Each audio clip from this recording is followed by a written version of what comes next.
Que alegria voltar a esta casa, ter o privilégio de ser hoje aquele que há de dividir com vocês o texto da palavra. Eu creio que Deus tem coisas lindas para nós aqui. Você crê? Diga glória a Deus. Você pode abrir a sua Bíblia comigo. Nós vamos fazer a leitura de dois textos. Se você puder ficar em pé, em reverência à santa e poderosa palavra do nosso Deus, nós vamos fazer a leitura de dois textos. O primeiro, nós vamos buscar em Apocalipse, capítulo 22, verso 13. Apocalipse, capítulo 22, verso 13. Aleluia! Há uma unção do Senhor aqui entre nós. A presença do Senhor está passeando pelos corredores. Deixa o Espírito Santo falar com você. Deixa Ele tratar contigo. Que essa seja uma mudança, esse seja um dia de mudanças na sua história. Você crê nisso? Eu quero que você deixe o Espírito Santo falar, tratando dos pontos, dos detalhes, para que você possa sair daqui diferente de como entrou. Apocalipse, capítulo 22, verso 13. Eu quero que você leia comigo, diga assim: eu sou. Coloca mais decibéis nessa voz, diga: eu sou o Alfa e o Ômega.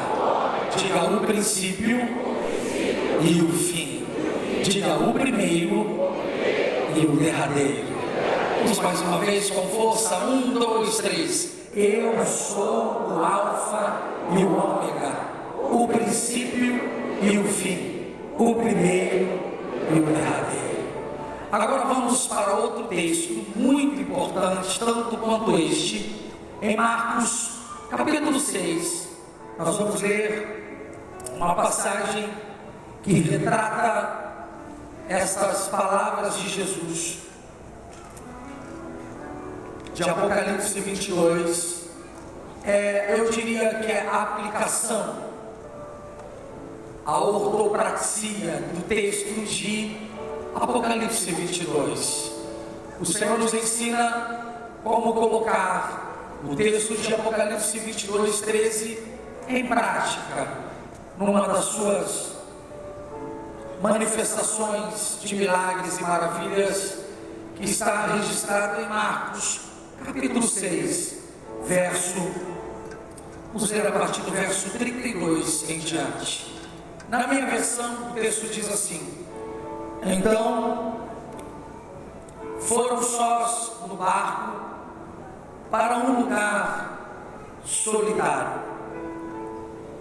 Muitos, porém, os viram partir e, reconhecendo-os, correram para lá, a pé, de todas as cidades, e chegaram antes deles. Ao desembarcar, viu Jesus uma grande multidão e compadeceu-se deles, porque eram como ovelhas que não têm pastor.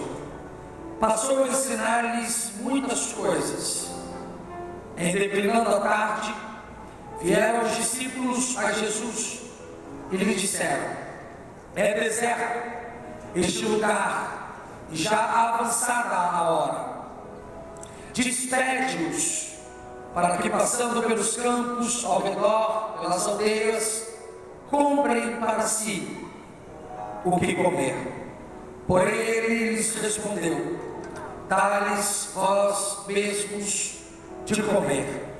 Disseram-lhe: iremos comprar 200 denários de pão para lhes dar de comer? E ele lhes disse: quantos pães tendes? E de ver. E sabendo-o, eles responderam: 5 pães e 2 peixes. Então Jesus lhes ordenou que todos se assentassem em grupos sobre a relva verde. Eu preciso que você complete essa frase. E Jesus lhe ordenou que todos se assentassem em grupos sobre a relva verde. Verso 40 diz: e o fizeram, repartido em grupos de 100 e 100, e de 50 e 50.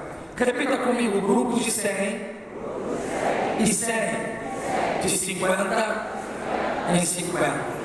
Verso 41 diz: tomando ele os 5 pães e os peixes, erguendo os olhos ao céu, os abençoou, e partindo os pães, deu aos seus discípulos, para que os distribuíssem por todos, e por todos repartiu também os peixes.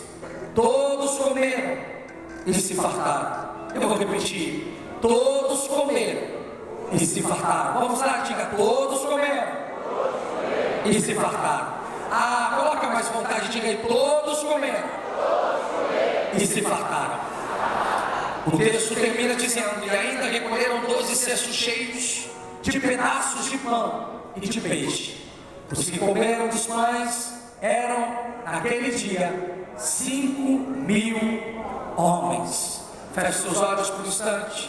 Pai, esta é a sua palavra, revelação que o Senhor traz ao meu coração para esta manhã. Sei que Tu estás entre nós, sei que Tu tens o controle absoluto de todos os movimentos desta casa. Sei, Senhor, que esta palavra não veio ao meu coração por vontade própria, por vontade humana, mas é a revelação do Teu Espírito que traz à minha alma. E sei, Deus, que esta palavra pode ser plataforma de milagres aqui esta manhã.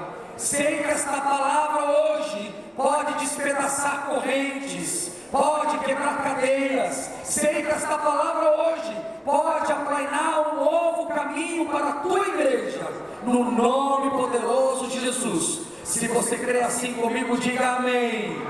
Tome seu assento, obrigado, que o Senhor te abençoe.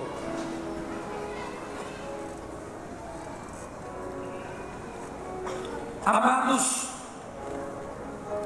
há uma revelação profética que o Espírito Santo traz ao nosso coração.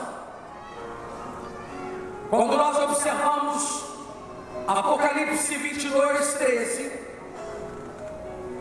o nosso Senhor, Ele nos dá uma sinalização de como Ele trabalha. Ele nos dá uma janela para que vislumbremos princípios da sua ação. O Senhor vai dizer que Ele é o princípio e Ele é o fim. O Senhor vai dizer que Ele é o alfa e o ômega, 2 letras pertinentes ao calendário grego, que mostram o início do alfabeto e a última letra que compõe o mesmo alfabeto. Deus está nos cercando com algumas riquezas maravilhosas. Deus está nos dando de presente uma orientação. Deus está dizendo que no plano da nossa existência, Ele não está apenas no final. No plano da nossa existência, Ele não está apenas na conclusão. Nós temos frequentemente ouvido pessoas, visto pessoas falando que a ação do Senhor sempre será sobrenatural no final. A igreja, ela é diariamente exortada de que Deus é um Deus de planos. Deus é um Deus que tem algo maravilhoso para manifestar. A igreja tem uma consciência clara de que Deus tem preparado para nós uma eternidade. Deus tem preparado para nós um céu de glória. Se você observar durante apenas o Novo Testamento, você vai ver que a palavra céus é uma referência ao futuro da igreja, que aparece aproximadamente 270 vezes. A igreja é preparada para propósitos. A igreja é preparada para desígnios de Deus. Normalmente a gente ouve as pessoas dizerem: fique tranquilo, porque Deus tem um plano. Fique tranquilo, porque Deus ainda vai fazer coisa linda acontecer lá na frente. Nós constantemente somos orientados a esperar por Deus num plano futuro. Somos orientados a esperar por Deus e ver a sua manifestação, que vai acontecer daqui a um tempo, costumamos dizer: fique tranquilo, Deus tem algo lindo, fique tranquilo, espere um pouquinho, porque quando a glória do Senhor chegar, a glória será maravilhosa. O apóstolo Paulo, quando escreve à igreja que estava em Roma, ele vai dizer que a boa vontade do Senhor é boa, é perfeita, é agradável. Nós temos a tendência de esperar essa vontade, ou quando o plano vai acontecer, quando o Senhor vai se manifestar, e a nossa tendência é esperar com que esse plano seja futuro. Mas Jesus, Ele traz para nós uma revelação profética. O Senhor está dizendo esta manhã: eu não sou apenas um Deus de propósitos, eu sou um Deus que vai andar contigo à medida que você passa pelo processo. Deus traz uma revelação profética a nós esta manhã. Eu não sou um Deus apenas do que vai acontecer lá na frente, eu sou um Deus que vai caminhar com você diariamente. Enquanto o propósito não chega, eu serei o Deus do processo. Alguém quer nisso? Levanta a sua mão, glorifique o nome do Senhor esta manhã. Quando Deus diz: eu sou o ômega, mas eu sou o alfa, Ele está dizendo: à medida que você vai pelo caminho, eu vou me revelar a você. Então diga comigo assim: meu Deus. Vamos encher esta casa. Diga: meu Deus é um Deus de propósitos e de processos. Eu não quero que você pense no seu Deus apenas como um Deus que vai chegar, mas um Deus que já está do seu lado. Você confirma isso? Diga amém. Há um milagre que vai acontecer em Marcos capítulo 6. Mas antes que o milagre aconteça, Deus vai revelar como Ele trabalha à medida que o processo é desencadeado. Jesus está cansado, está exausto, porque a sua agenda, ela não tem folga.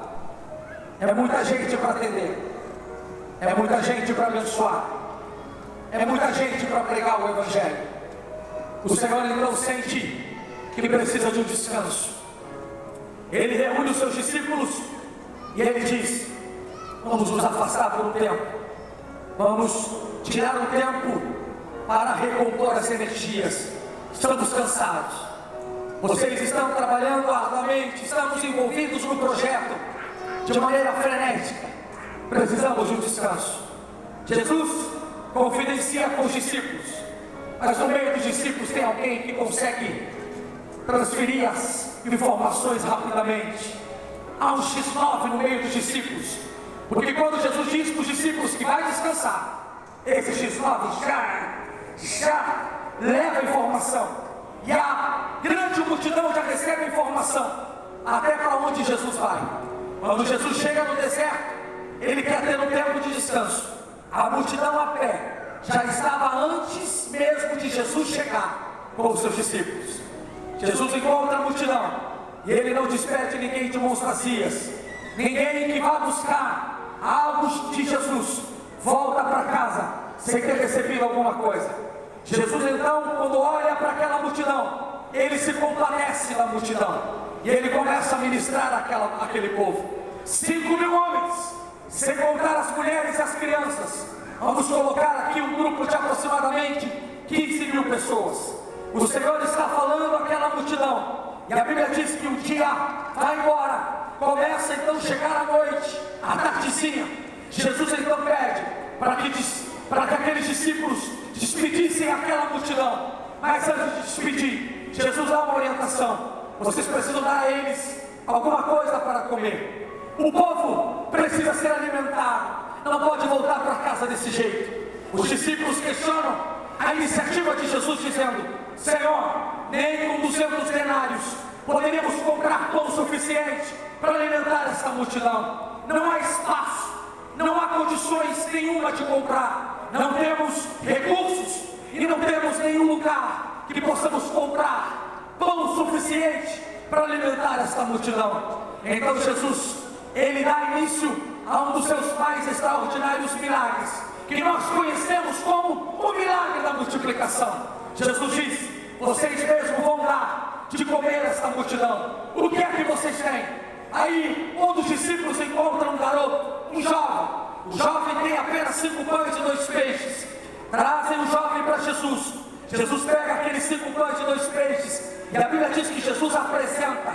Ele ora, ele abençoa. E à medida que Jesus entrega os pães e os peixes aos discípulos, e à medida que o grupo vai recebendo o pão e o peixe, vai acontecendo um fenômeno, vai acontecendo um milagre, e o Espírito Santo trabalha de forma extraordinária, e os pães são multiplicados, os peixes são multiplicados, e a Bíblia diz que os 5.000 homens, todos eles são alimentados, e ainda sobram 12 cestos cheios. Um milagre extraordinário acontece no deserto, e o Espírito Santo me inspira a trazer uma palavra esta manhã.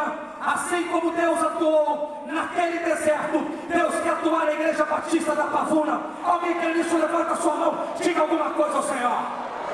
Querido, o Senhor me revela que Ele não é apenas um Deus dos resultados. Deus é um Deus do caminho. À medida que Ele vai levando a cada um de nós para o resultado, Ele vai trabalhando. O Senhor que eu creio, o Senhor que eu sirvo, é o Deus que se revela no caminho. Complete isso. É o Deus que se revela no caminho. É o Deus que não aparece apenas na letra ômega. É o Deus que aparece enquanto o alfa chega, enquanto o beta chega, enquanto as letras vão acontecendo. Deus vai dizendo: no meio do caminho eu trabalho.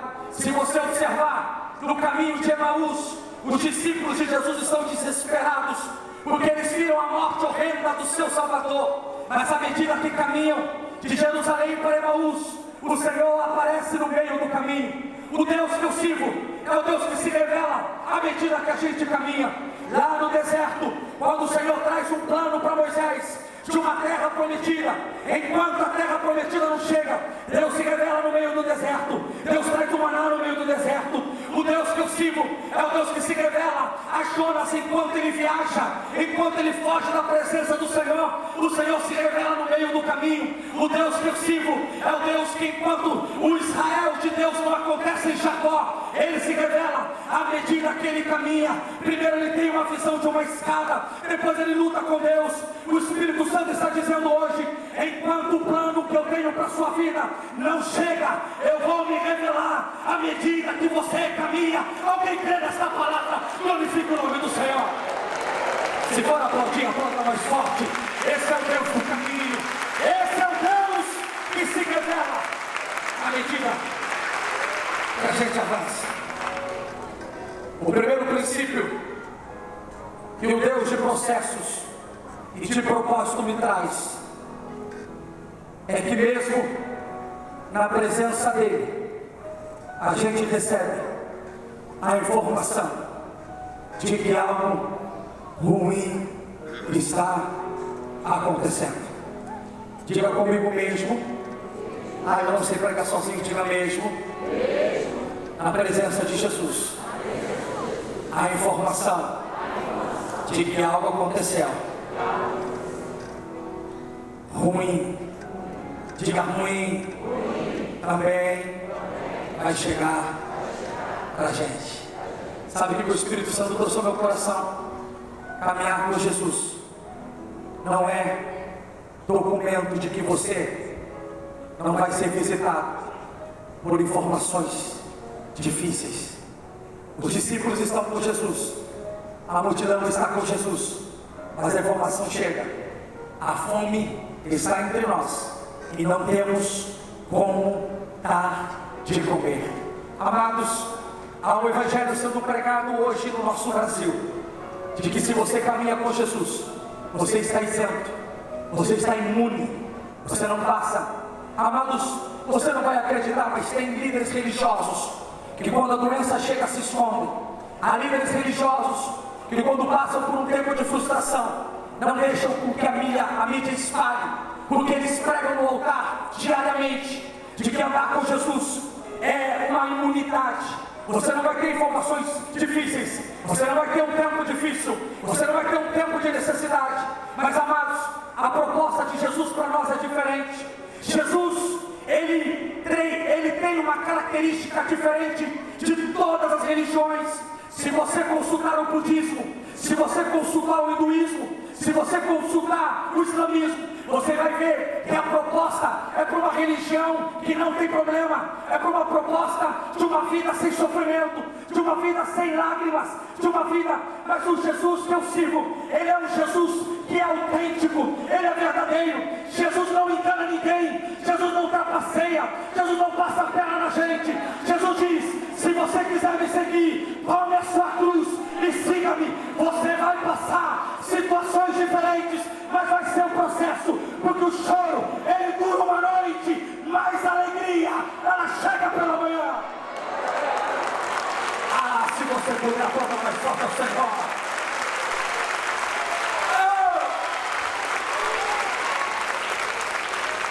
Ninguém aqui está sendo enganado. Andar com Jesus não é significado de só alegria, de só contentamento. Jesus diz: o vale, a sombra, o vale da sombra e da morte pode até pegar você, mas se você crer, no meio do vale, no meio da sombra e no meio da morte, eu estarei com você. Você crê nisso? Levanta a sua mão, glorifica o nome do Senhor. Eu recebi uma informação essa semana. Alguém me liga: pastor, eu preciso de oração. Acabo de chegar de viagem.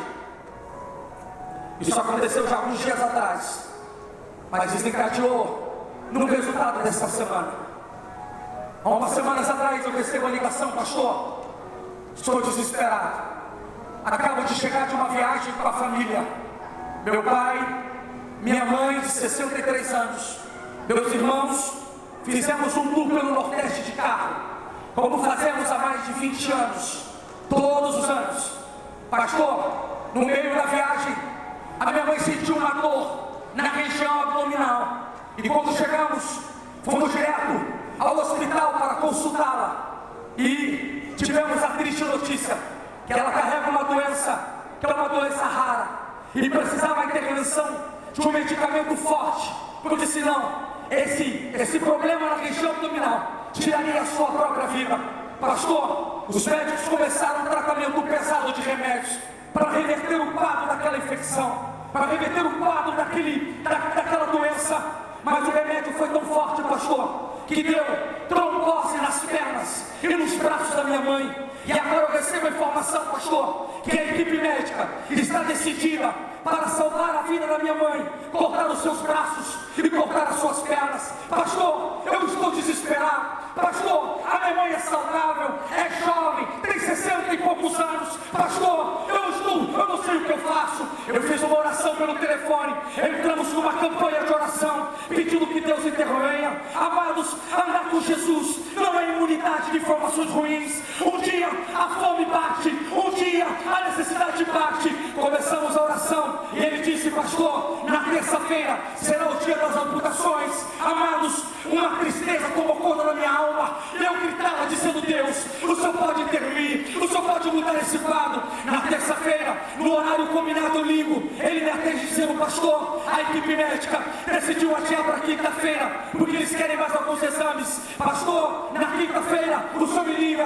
Na quinta-feira eu ligo, ele diz: pastor, de fato decidiram, não tem jeito, o sangue não corre nos braços, o sangue não corre mais nas pernas, vão ter que amputar para salvar a vida dela. O problema no abdômen está resolvido, mas agora, para salvar, tem que tratar esse problema de trombose nas pernas e nos braços. Quando vai ser? Na terça-feira. Terça-feira agora eu ligo. Eu estava desesperado, porque, amados, a família vai ter que mudar toda a logística. Eu ligo, ele está chorando. Eu pensei: meu Deus, o Senhor aprovou, o Senhor não mudou de ideia. Quando ele atende, ele começa a chorar dizendo: pastor, a equipe estava pronta, tudo resolvido, a minha mãe estava sendo levada, eles fizeram o último exame, e pastor, eu não sei o que aconteceu, mas o sangue voltou a correr nos braços.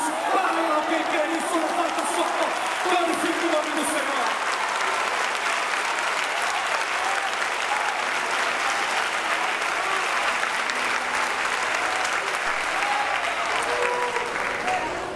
Segundo princípio, o Deus de processos e de propósitos Ele procura no meio dos discípulos, os acadêmicos, os instruídos.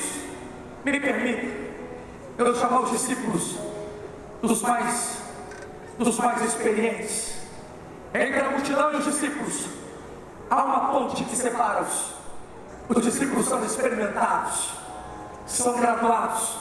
Eu chamaria a geração dos discípulos como a geração mais experiente.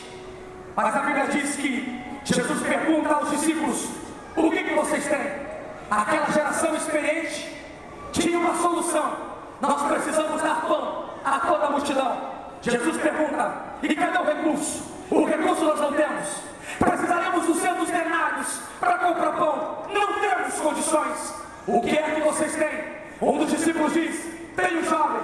O jovem representa a nova geração. A geração que está chegando agora, a geração da calça colorida, a geração dos tênis cheios de desenho, a geração do topete, a geração da camisetinha mais apertada. Lá aparece um garoto, o garoto tem 5 pães e 2 peixes. Aí o discípulo traz o garoto para Jesus, e um dia Jesus pergunta: o que você tem? O garoto responde: 5 pães e 2 peixes. Mas isso não é suficiente. É como se o garoto dissesse: eu tenho o recurso, mas eu não tenho a solução. Jesus olha para os discípulos, e os discípulos estão dizendo: nós temos a solução e não temos o recurso. Aí o Senhor diz: é isso que eu quero ensinar para vocês. Vocês não estão prontos sozinhos. Ninguém tem tudo aquilo que precisa. Mas quando eu faço um ajuntamento, um acordo entre as gerações, a geração do mais experiente, que tem a solução e não tem o recurso, com a geração jovem, que tem o recurso e não tem a solução, quando eu junto essas gerações, o Senhor diz: já estão prontos para dar de comer para a multidão. Quantos querem isso? Levanta a sua mão, glorifica o nome do Senhor.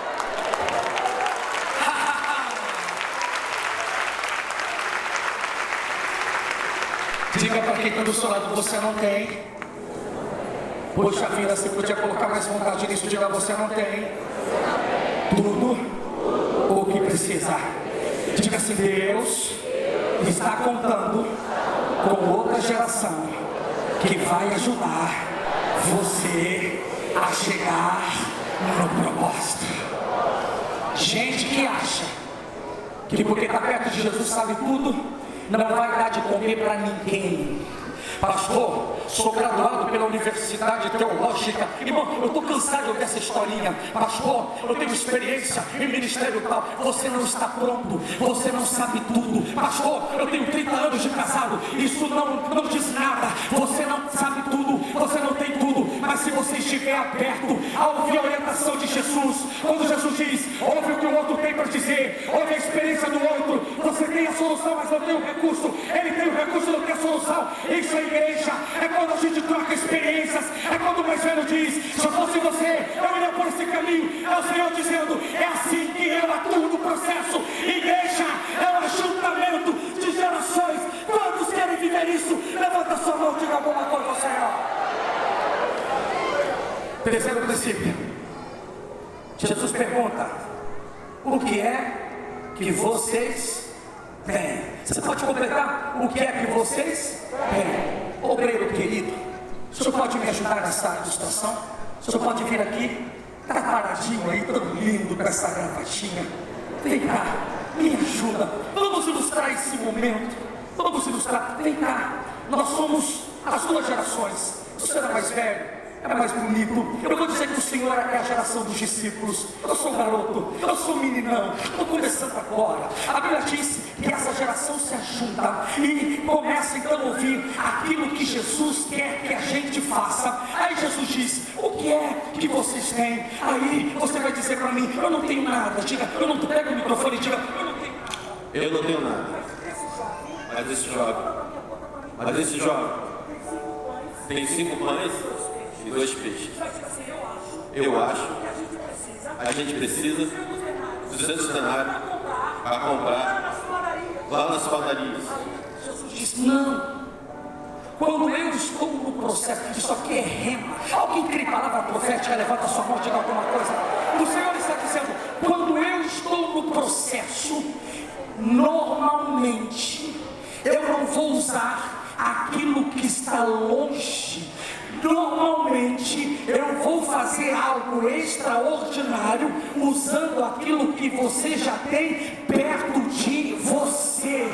O Deus que eu sirvo é o Deus que levanta um valente com uma queixada de jumento para derrubar o exército inimigo. O Deus que eu sirvo é o Deus que usa um menino com uma funda para derrubar gigante. O Deus que eu sirvo é o Deus que usa a capa do profeta da geração passada para atravessar o rio. O Senhor está dizendo: a matéria-prima do milagre já está dentro da sua casa. Você crê? Levanta a sua mão, aplauda o Senhor Jesus Cristo.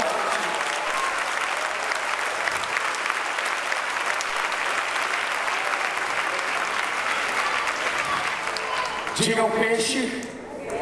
Vem comigo, diga o peixe. E o pão já está perto.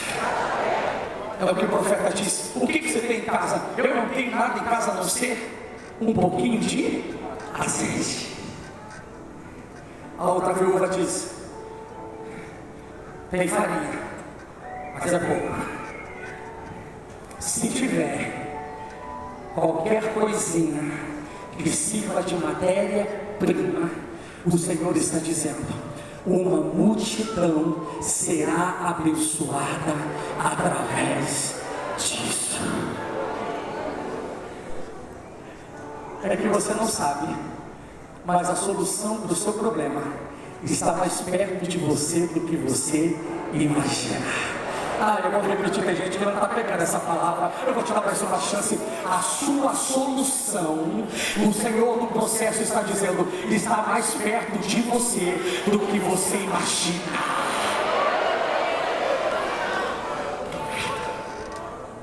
Uma moça da nossa igreja, grávida, fez um plano de saúde, desses planos que não é muito certo, plano em cima da hora, sem carência. Pagou mais de 5 mil reais para fazer o parto num hospital. Segundo o moço que vendeu tudo, era tudo certo.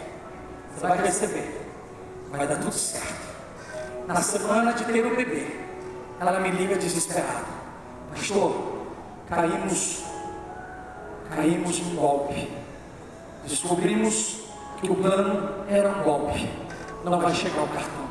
Pastor, nem no hospital público a gente consegue um acompanhamento eficaz. Nesse momento, estamos desesperados. Pastor, a minha esposa já sofreu na última gravidez, quase veio a óbito. Eu não sei o que eu vou fazer. Começamos a orar. Amados, aí vem a incredulidade do pastor. Pastor, às vezes tem umas incredulidadezinhas também. Eu comecei a pensar longe, ligando para gente longe, para médicos de longe, diretores de longe. Ninguém podia ajudar. Chegou o dia do parto, sexta-feira, contrações, passa mal, leva para o hospital. Vai levar para onde? Nessa hora, liga para o pastor. Pastor tem que se virar. A minha esposa atende. Está passando mal, tem que levar. Pastora, para onde a gente leva? A minha esposa, meu Deus do céu, eu não sei. Espera um pouquinho, eu vou tentar. A irmã da minha esposa é uma aluna de medicina e ela está estudando obstetria, e de vez em quando ela faz um plantão no hospital que é referência no Rio de Janeiro de partos bem-sucedidos. De repente, a minha esposa liga para a irmãzinha, é uma menininha desse tamanhozinho, pequenininha, tem nem jeito de médica, está estudando ainda no meio da faculdade. Amados, ela atende: oi Ana, você está onde? Hoje é meu dia de plantão, você está em qual hospital? Eu estou no hospital tal, que é referência na cidade de partos. Você não pode atender uma moça da igreja só se for agora. Quem é a moça? Manda ela para cá. Então o marido leva essa garota, ela abre as portas do hospital, apresenta o diretor do hospital, o melhor médico do Rio de Janeiro nessa área. O médico diz: nós vamos cuidar de você como convidado especial. Deixa eu te falar uma coisa: quando o Senhor quer intervir no meio do processo, Ele vai usar gente que está perto da gente. Você crê nisso? Levanta a sua mão, glorifica o nome do Senhor.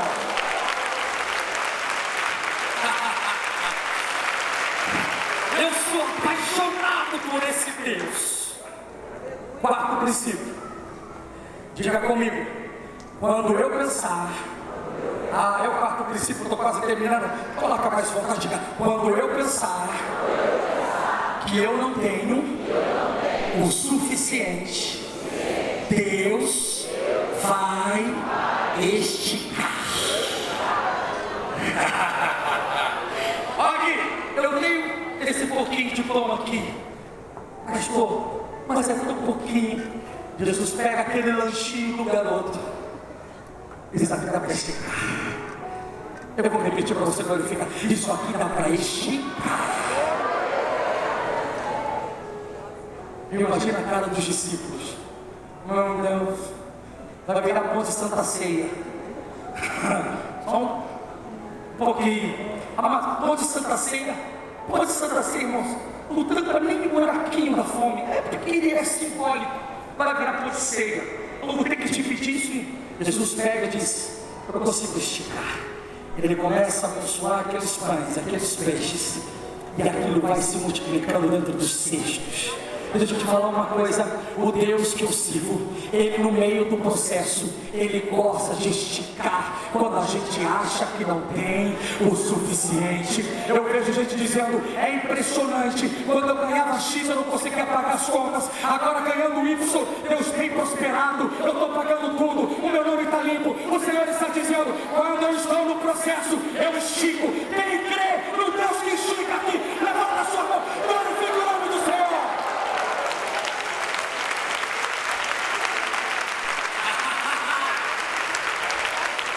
Eu sou filho de missionários. Eu tenho que conhecer meu pai. Missionário de mão cheia. Bigodão.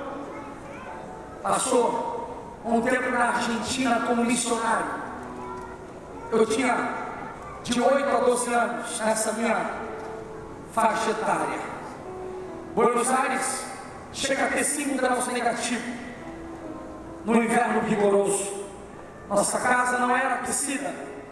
Passamos muitas lutas com o frio, com a dificuldade de cultura, de idioma.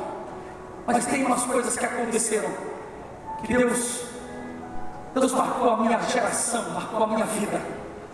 Eu lembro uma época, o Departamento de Missões do Brasil, pastor, atrasou vários meses a nossa prebenda, o nosso salário. Ficamos vivendo com pouquíssimo que tínhamos. Então nós começamos a passar um tempo que a gente só comprava aquele miúdo do frango. Eu era o comprador oficial. Eu até sabia escolher cabeça de galinha. Irmãos, eu fiquei craque. Eu dizia, menos em espanhol, mi madre não le gusta el pescoço. Não, la pata não. Eu escolhi os miúdos. Eu lembro que um dia, sentado à mesa, o meu pai foi orar pela comida e ele caiu em choro, dizendo, Deus, eu não aguento mais servir miúdo para os meus filhos. 4 filhos, 3 homens e uma menina. Minha esposa, ele chorou. Nós terminamos de comer, amados. De repente, naquela mesma semana, o baterista da igreja, Punch, um moço gordinho, careca, eu nunca me esqueço do Punch. O Punch era roqueiro, ele veio para a igreja, só usava preto, era costume dele. O Punch estava 2 anos desempregado. Aí o Punch falou para o meu pai, pastor, já estou empregado, tem um novo emprego, vai trabalhar onde? Pastor, me contrataram para trabalhar num buffet no centro de Buenos Aires, um buffet de classe alta. Pastor, você não está entendendo, rico não come nada, a gente vai naquela mesa com chester, com picanha, eles só comem umas pontinhas, porque eles têm vergonha de comer. Pastor, sobra muita comida chique, se o senhor quiser, eu posso trazer toda semana dos pratos mais caros da Argentina para o senhor. O meu pai disse, pode trazer. Durante um ano, a gente comeu picanha, chester, frutas. Alguém quer isso? Levanta a sua mão.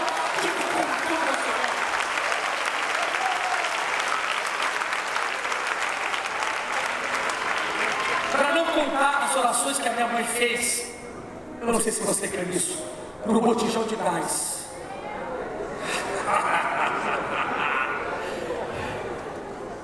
Eu lembro que minha mãe dizia para o seu comigo, se virar, tem gás congelado. Ela virava e orava pelo gás. a chaminha já estava amarelinha, era sinal que ia acabar e voltava a ficar azul. Irmãos, eu estou pregando algo que eu vi com os meus próprios olhos. O Deus que eu sigo, Ele diz: quando você acha que não tem o suficiente, eu estico. Quando você acha que não pode, pastor, eu não aguento mais o meu filho está perdido, ele não me respeita, eu não aguento mais, eu não tenho mais o que fazer. O Senhor está dizendo: eu estico, a minha graça te basta, eu vou te dar a força que você precisa.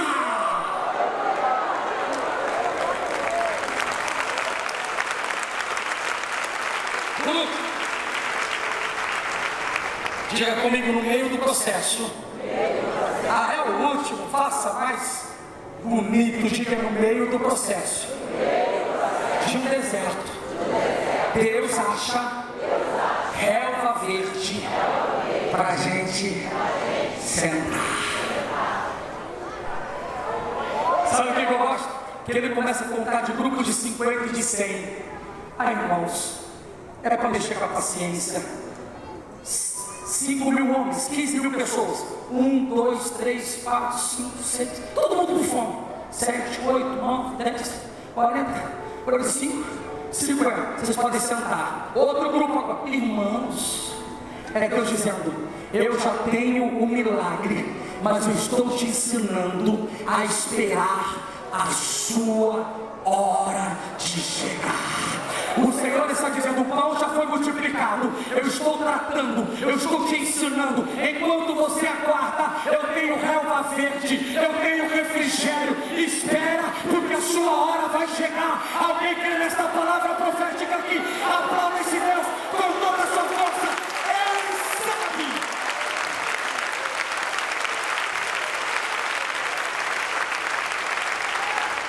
Para fechar, diga para ele: quando o sol da sua hora vai chegar. Diga: descanse no pasto verdejante que Ele preparou para você.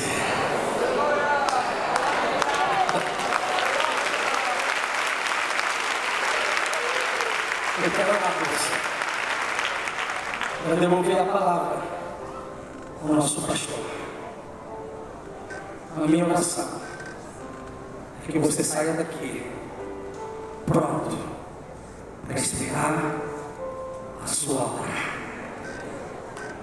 O Senhor está dizendo: eu estou no processo.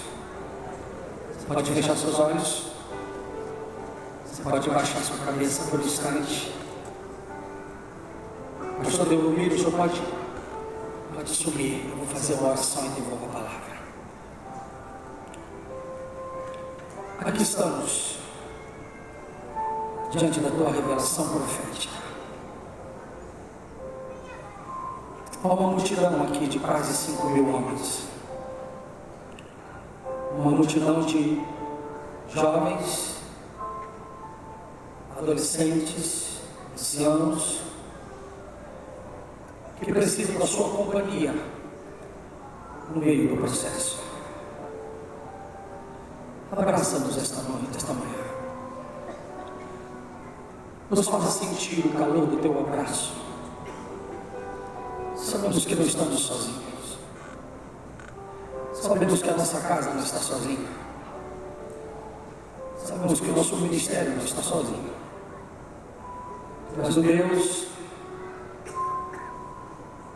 do fim, mas o Senhor é o Deus do começo.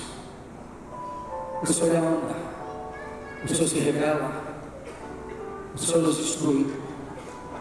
Esta manhã linda que o Senhor separou para esta casa, fortalece os nossos braços, fortalece sempre os nossos ombros, devolve o encorajamento que a gente precisa, devolve o vigor que precisamos. Pai, eu creio que esta casa, ela é fonte de milagres para essa cidade. Mas se houver entre nós alguém que participa deste ambiente, mas que por vezes sente que está sozinho, hoje a sua presença o abraça. Hoje a sua presença traz o refrigério. A tua presença nos faz sentar uma relva verde no meio no deserto. O Senhor tem o controle de todas as coisas. Guarda essa casa, guarda esse marido, guarda essa esposa, guarda esse filho. Somos chamados para carregar uma cruz e andar contigo. Não estamos sozinhos. Derrama sobre nós hoje um pouco mais da sua presença. Derrama sobre nós hoje um pouco mais da virtude que sai das olas do seu manto. Que tenhamos cura, que tenhamos força, espírito de coragem, espírito de vigor. Eu abençoo o teu povo, crendo que o milagre da multiplicação está chegando na casa dos teus filhos. Crendo que algo lindo, ouriaço, conta na manada. Iriaço, conta na manada. Conta na manada.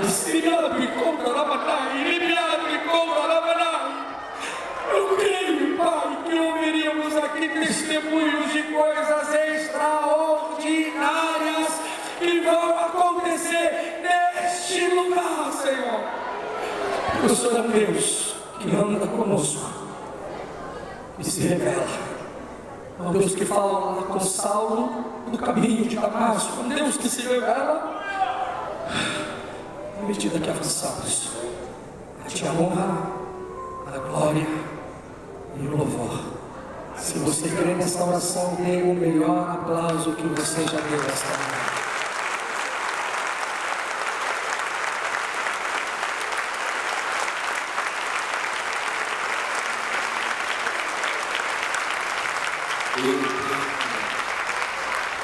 Nesta hora o dever de dar oportunidade a você, visitante, que veio ao templo para apresentar o seu neném,